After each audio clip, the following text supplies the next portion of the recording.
around three important issues that I think are being discussed.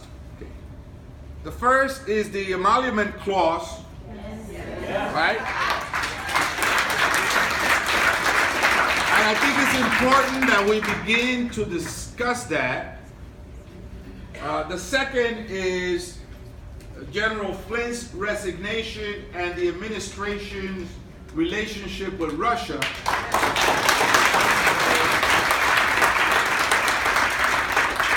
And the third is the Affordable Care Act and the administration's attempt to dismantle it.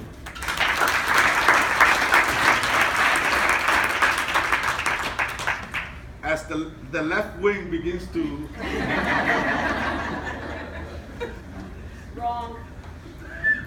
Well, there is a fourth issue, obviously, and that is of immigration reform and the policies of this administration with regards to immigration that I hope to at least touch on briefly, right? Before we break for the day. But let's begin, because the emolument clause is a constitutional matter, right? And so we have an attorney who is an expert in constitutional law, and I asked him to come here to give us a briefing on what the emolument clause means, exactly what it means, so that we're better versed when we talk about it. One of the issues that I found that we've confronted has been messaging, right? We haven't been on point on messaging. For example, you go out there and you ask a regular person walking in the street, you say, do you support the Affordable Care Act or Obamacare? And some of them will say, I support Obamacare. Others will say, I support the Affordable Care Act. And both of them don't know that it's the same thing. And so messaging has been an issue, and we must be on lockstep in messaging each inch of the way. And so before we even begin to have a substantive discussion about emolument, I think it's important that we know what it means and what it implies, so that we're better versed at it. There are folks in Washington, members of congressional members, that are also constitutional law experts and teachers and professors, in fact. And so we're having that discussion as we move forward. But first, let me introduce, I hope I don't chop your name up because mine has been mutilated throughout the years. Avinoan Labi? Avi, call me Avi. Avi, okay, Avi. Okay, let's welcome Avi. He's going to give us description of the emolument clause. Spell your name, please. Where are you from? Sure, my name is Avinoam Labi. That's A-V-I-N-O-A-M is my first name. L-A-B-Y is my last name. I am an attorney at law at the firm of Gersowitz, Lebo, and Korth. And first of all, I'd like to thank everyone for having me. Congressman, thank you very much. As a congressman mentioned, it's very important to first understand what the emoluments clause is. It is Article 1, I believe it's Section 9 of the Constitution. What it states is that a member of the U.S. government cannot accept an emolument, also known as a gift, while they are in office. There's one exception to that. If Congress expressly allows it, then that means it's okay. So that we're going to leave that to the side for a moment. Sure, the emoluments clause is a clause of the Constitution. It's in Section 1, Article 9, I believe Clause 8. Someone check me on that later. That states a member of the U.S. federal government cannot accept an emolument or a gift from any foreign government with the exception of Congress's approval. Now, this doesn't come up very frequently in the history of the United States. When it was first drafted in the 1700s, it was originally part of the Articles of Confederation. They were thinking about things such as horses. I know Somebody that. got a horse. I don't know. Yeah, one of our past presidents received a horse, and before accepting it, he had to go to Congress and ask them for permission to accept it based on the emoluments clause. And ultimately, they agreed that he could accept it as long as it was put into a trust or taken into the control of the Department of Justice. Even more recently, I know that President Obama, when he received the Nobel Peace Prize, and before accepting it, he made sure to go through the Department of Justice in Congress to ask them if he's allowed to accept it. It could be considered a gift. I know that it comes along with a $1 million prize, and ultimately it was decided that it was not a gift from a foreign government. It's actually its own entity with no connections to a government, so he was allowed to receive that gift. Further, as a matter of practice, but not as a matter of law, presidents have been putting away personal assets and personal businesses into a blind trust before becoming presidents. This is not in the black letter of the law, but they've been doing this just to make sure they're not in violation of this clause. Now let's talk about how it applies to President Trump. Number 45. Correct, that's our president. Thank you very much. Yeah.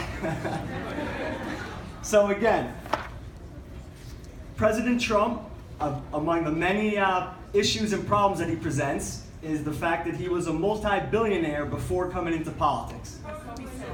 Or so he claims. No one's seen his tax returns, that's correct.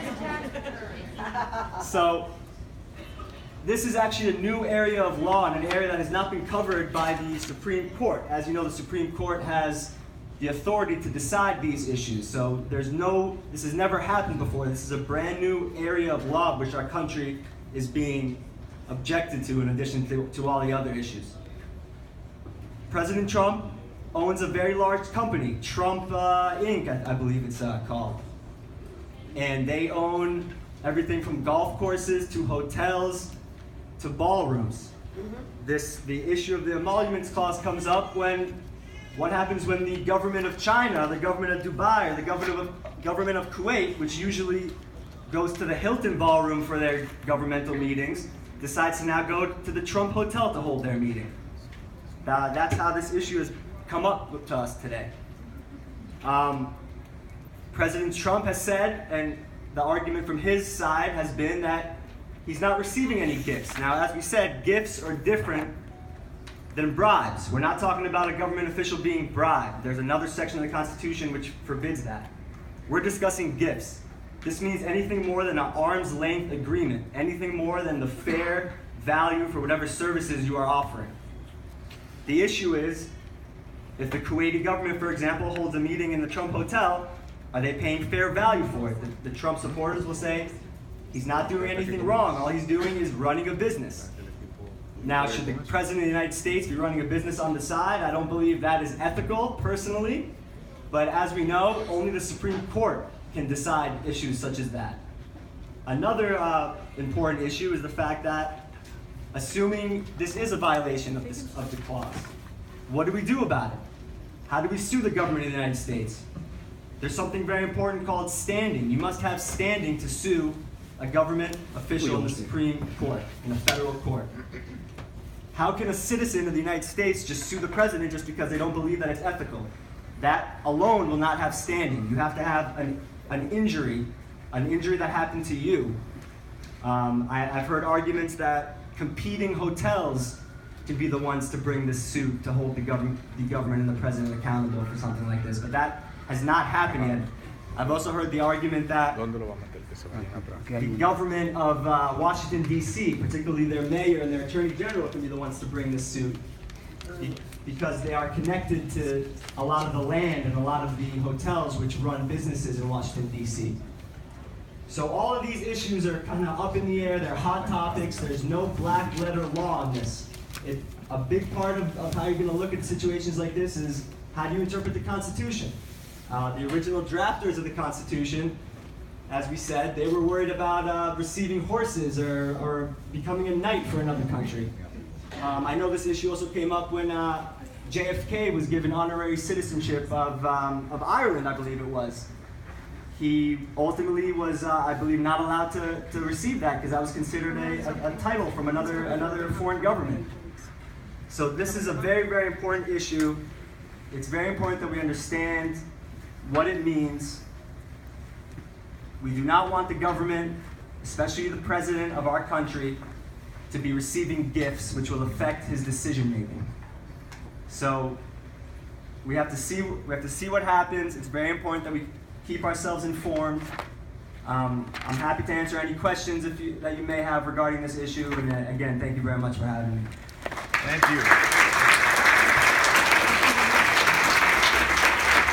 Okay, before we begin with the questions, let me say that unfortunately, we're gonna have to close the line and ask people to come on another day because the line still is going around the block. That shows the level of commitment in this community. Give yourself a round of applause.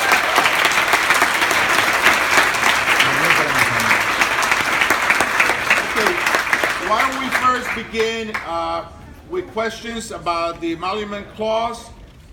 And I'll try to be as democratic as possible. I'll pick one here, one there, in the back, and then over here. Wait, can we request a larger location for the next town hall meeting? Absolutely, yes. In the back, yes.